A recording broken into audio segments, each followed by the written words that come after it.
Ryan, Hey how's it man, going? how's it going? I'm well, man. I'm good.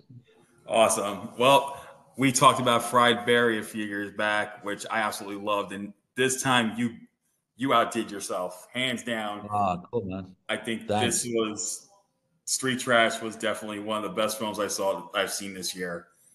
I Oh, mean, amazing. That's so nice to hear. That's great. yeah, I think what really blew me away was the fact that you used not only practical effects, but you shot the film on 35 millimeter to give it that old school 80s feel Yeah, to man. How beautiful is that? I didn't know originally we were going to shoot on film. Actually, it wasn't even a thing until randomly, the producer said, would you want to shoot this on 30? Sorry, they said, would you like to shoot this on film? And straight away, I was like, we got to shoot on 35. That would be amazing. And then only soon after that, I was like, shit, man, this is going to be hectic. This is going to be really hard. But it wasn't as nowhere near as hard as I thought it would be. Shooting on film, it's actually a lot easier than I thought, and a lot of respect. It's a lot. There was a lot of respect on people on set. It was very disciplined. That it's not just digital where you can have somebody's talking in the background or whatever. People were like quiet. They were like, "Shit, it's film. We gotta, we can't just like keep rolling and rolling and rolling." So there was a lot of yeah, it was very strict, but yeah, not strict. It was just respect. I think it was just the respect that we were shooting on film, that everybody was like super quiet and they knew, we can't just do, take after take. So it was awesome. It was cool to do that. And I never thought I would ever shoot a movie on 35. That's for fucking sure. Yeah, first, well, so definitely what I want to ask is what inspired you to take this film? How to remake such an original cult classic? Yeah, it was one of those where I mean, a lot of people are asking me this question, and it wasn't a thing that I set out to do or anything like that. I was approached, do I want to do the film? 100%. I wrote the script, and then, a year later or something, we made the film. And for me, it was just important to keep it in the same world as the original. It's more of a sequel to me. And, it's just a loose sequel. And, I gave nods to the original and love for the original. I was a fan of the original. So it's, I'm the same as all those other fans. Like, I don't want to remake the film. I don't want to do the same as what they did. It's been done and it's amazing. And, I'm a fan of that. So as a fan, I'm like, cool, it's got to be prosthetics. We got to have that 80s gore.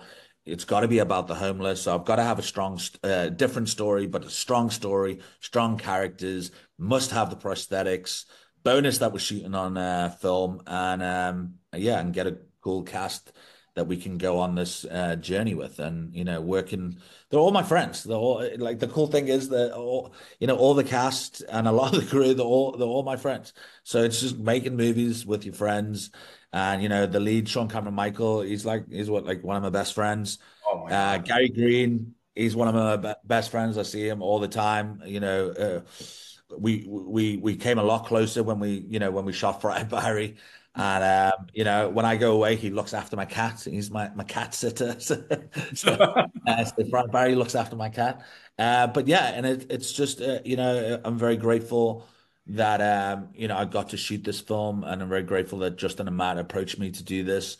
And it was a hell of a lot of fun. I think people can see from watching the film that it was a lot of fun. And so far, the big fans from the original film have really enjoyed this film, and they're so happy that it's not like a fucking remake and it's more of a sequel.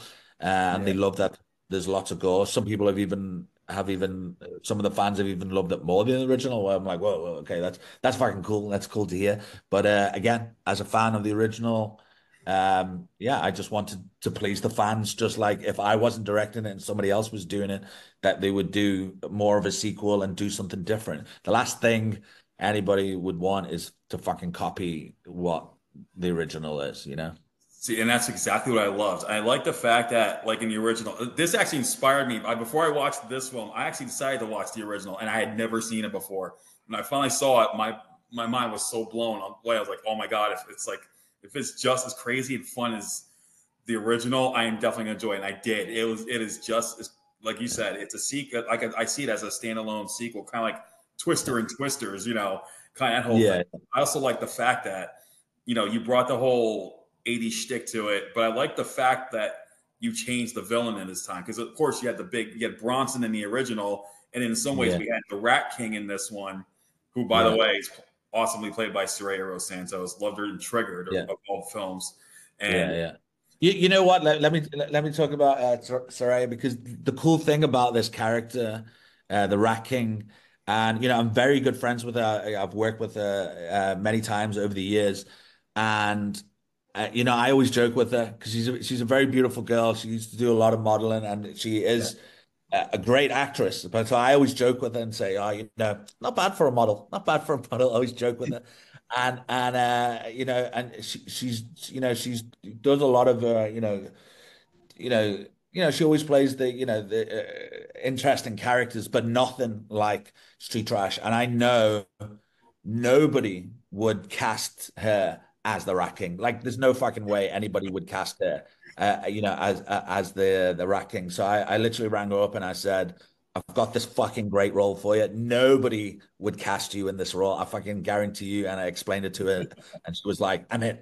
I'm fucking in. I'm doing it," because nobody would expect. Like, I think even now, I maybe when didn't. you book I this, sure you didn't. I didn't expect that. I didn't you like. should I get a didn't recognize her. yeah, yeah, yeah. You should get a picture and put them both together, just so you can see like how different that she looks. But she's great. She's a fun girl. Yeah, we're always joking and stuff. But yeah, it was great to work with her again. And speaking of the gore, I think one of my I'm not gonna reveal who died, but a decapitation scene. I've never seen this in my entire life. You usually see red flying up in the air, but you had a rainbow. You had all different Yeah, colors flying off this yeah, one guy's neck, and I was like, "That's the first time I've ever seen a rainbow geyser of blood from a decapitation. That is the most yeah. ingenious thing I've ever seen in my entire life." That's awesome, man. That's the thing, with this whole film. If for a new audience that doesn't know Street Trash, it can be a standalone film. And that's why when it comes to the fans, it's more of a sequel. But and it's also all the new people that don't know about the original will now, just like yourself, that will go check. We'll go check the original. And it works the exact same with Fry Barry. If somebody hasn't seen Fry Barry and they watch this and they enjoy it, they go, "Oh, what else has this guy done? Oh, fuck, Yeah. Fry Barry. I'm gonna go check that out." So, it's like a win-win, situation. So yeah, it was a lot of fun. It was a lot of fun making this film. And I always say if I really wanted to get that 80s vibe. And it was like, if I always said it, if it was like John Hughes from the 80s made a Melt movie, this is what it would be. Yeah, it's definitely what it was. And I will say this. This is why I love South African cinema because aside from you making this little sequel to this, 2021 Slumber Party Massacre from Danishka Esterhazy took the original story, but then they added their own little twists and turns to it.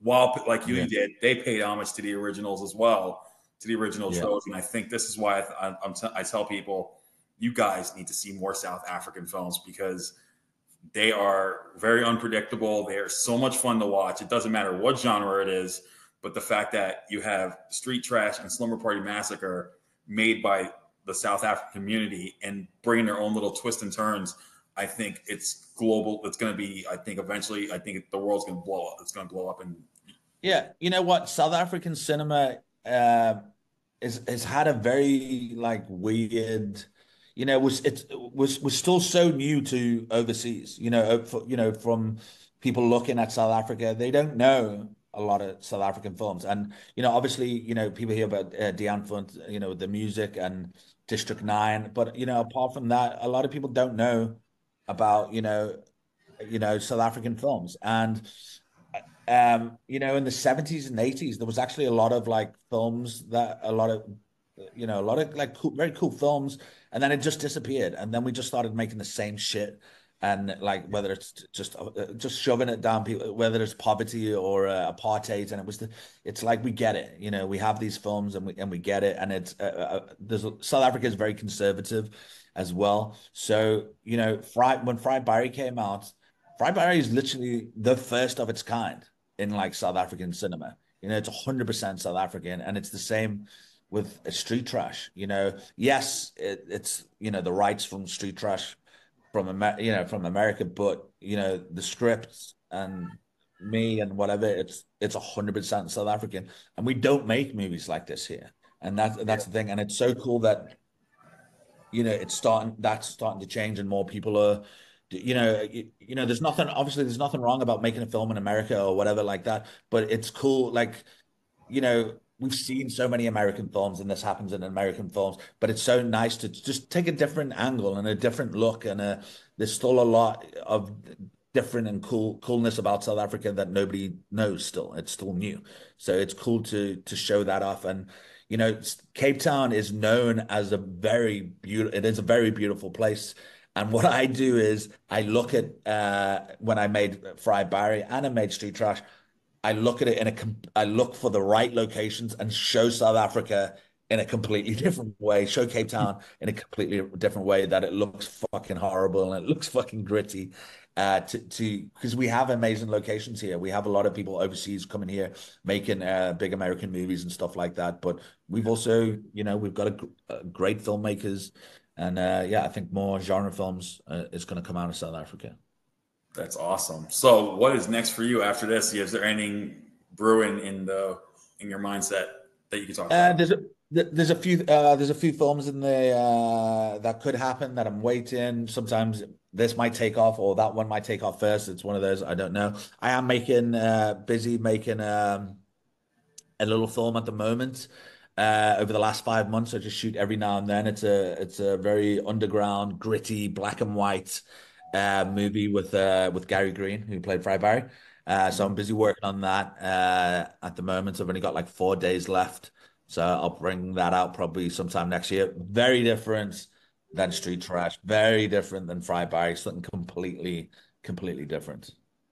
Awesome. Guys, I'm telling you right now, today's the day. It is out. Check out Ryan Kruger's Street Trash. If you are a fan of the original, you are going to love this movie. And if you haven't seen the original and you watch this movie, then you're going to want to see the original. So it's a win-win situation for this title. And Ryan, man, you are the man. Thank you so much again. Much appreciated, man. Much appreciated. Anybody who's listening, also go on Letterboxd, show some love. If you enjoyed the film, let me know about it. Thank you so much. Thank you so much for having me. I really appreciate it. All right. Well, as always, you stay awesome. Thanks, dude. Thanks, man. All right. See ya. Cheers, dude.